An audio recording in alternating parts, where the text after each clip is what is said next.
नमस्कार दोस्तों।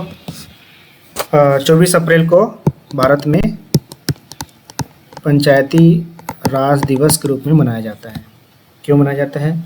क्योंकि इसी दिन 24 अप्रैल 1993 को 73वां संविधान संशोधन भारत में लागू हुआ था और इस 73वें संविधान संशोधन के द्वारा ही भारत में पंचायती राज की स्थापना होती है, जो वर्तमान में भी संविधान का एक प्रमुख हिस्सा है, ये अंग है। अब देख लेते हैं, थोड़ा पंचायती राज के बारे में देख लेते हैं। तो हम पाएंगे कि जो भारत में जो पंचायती राज है ये प्राचीन समय से ही चला आ रहा है, लेकिन स्पष्ट रूप से इसके लिखित साक्ष्य हमें उत्तर मेरू अभिलेख से प्राप्त होते हैं जो चोलों से संबंधित है। चोलों के प्रशासन में ग्राम पंचायत का अत्यंत महत्वपूर्ण योगदान था। महात्मा गांधी भी पंचायती राज के समर्थक थे। इस बात का उल्लेख उन्होंने हिंद स्वराज, उनकी एक पुस्तक है, उसमें किया है। गांधी जी चाहते थे कि चूंकि भारत गांवों का देश है और अगर हमें भारत का विकास करना है तो गांवों का विकास करना अत्यंत आवश्यक है। इसलिए गांधी जी चाहते थे कि गांवों का यह विकास पंचायती राज के माध्यम से हो, क्योंकि अंग्रेजों के आगमन के पूर्व ग्राम पंचायत काफ़ी हद तक आत्मनिर्भर थे। वे नमक और कुछ अन्य आवश्यक सामग्रियों को लेने के लिए ही शहर जाते थे या बाजार जाते थे, शहरों के बाजार चले जाया करते थे। अन्यथा जो बाकी और ज़रूरत के जो सामान है उसका उत्पादन वो गाँव में ही करते थे। परंतु जब अंग्रेज़ों ने भारत पर कब्जा कर लिया और जब यहाँ पर एक नई भू राजस्व व्यवस्था को प्रारंभ कर दिया तो उसकी वजह से धीरे धीरे ग्रामों का स्वरूप समाप्त होने लगे और जो ग्राम पहले आत्मनिर्भर थे अब वो पूरी तरह से शहर के ऊपर डिपेंडेबल होने लग गए। तो महात्मा गांधी चाहते थे कि उस युग को वापस लेके आया जाए, अर्थात फिर से ऐसे ग्राम पंचायतों की स्थापना की जाए जो गाँव के विकास के लिए अत्यंत महत्वपूर्ण भूमिका निभाए।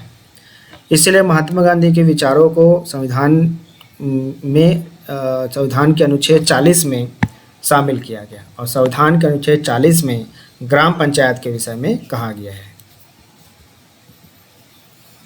आज़ादी के पश्चात देखते हैं कि पंचायती राज का किस तरह से विकास हुआ। तो हम पाएंगे कि सबसे पहले पंचायतों से संबंधित समिति का गठन 1957 में हुआ था, बलवंत राय मेहता समिति।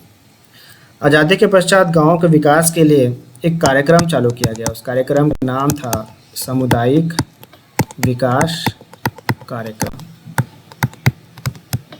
तो इस कार्यक्रम की समीक्षा के लिए बलवंत राय मेहता समिति की स्थापना की गई।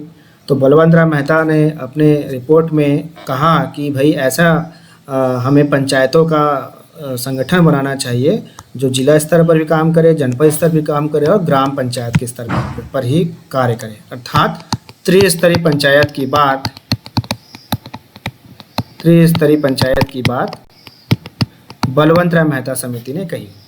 इसके अनुशंसा के आधार पर 2 अक्टूबर 1959 को नागौर, राजस्थान में एक जगह है नागौर, वहाँ पर पहली बार पंचायती राज की स्थापना की गई। उसके बाद जनता दल की सरकार आई तो जनता दल की सरकार ने फिर से एक नई कमेटी का गठन किया जिसका नाम था अशोक मेहता समिति 1977 में। तो इस समिति ने 2 स्तरीय पंचायती राज की बात कही, अर्थात जिला और जनपद के स्तर पर।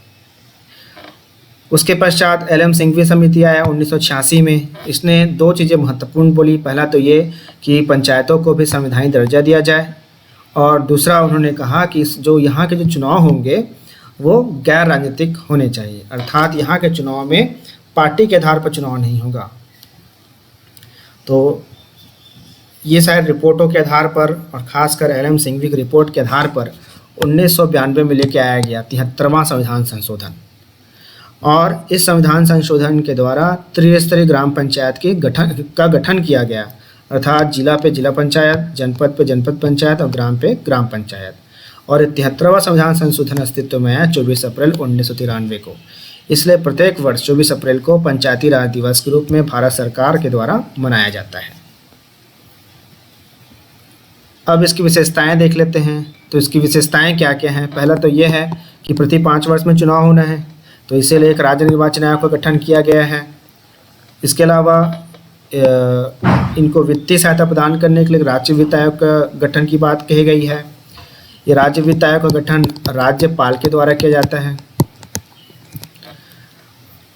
और ये राज्य वित्त आयोग जो है इस बात की अनुशंसा करती है कि राज्यों की प्राप्त आय से कितना प्रतिशत हिस्सा ग्राम पंचायतों को दिया जाना है। अब इसका चुनाव जो है प्रत्येक 5 वर्ष में होता है, जिस तरह से केंद्र और राज्य सरकारों का चुनाव होता है। इसमें ST SC OBC के रिजर्वेशन की बात कही गई है। इसे महिलाओं के लिए भी आरक्षण की बात कही गई है। पहले 33% आरक्षण था, लेकिन अब इसे बढ़ाकर 50% कर दिया गया है।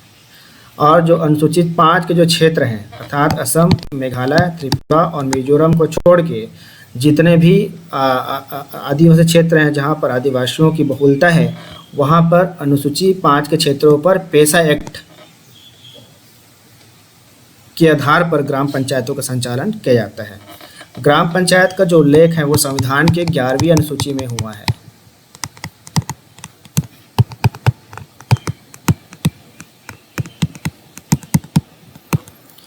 और इसमें वर्तमान में 29 विषय है, अर्थात इन विषयों पर प्रशासन करने का अधिकार ग्राम पंचायतों को प्रदान किया गया है। तो इस तरह से ग्राम पंचायत भारत में एक महत्वपूर्ण स्थान रखता है और इसके इस महत्वपूर्ण स्थान के पीछे सबसे बड़ी जो भूमिका रही है वो 73वें संविधान संशोधन की रही है। तो आज के वीडियो लेक्चर में बस इतना ही। अगले वीडियो लेक्चर में एक नए सब्जेक्ट के साथ हम उपस्थित होंगे। तब तक के लिए धन्यवाद।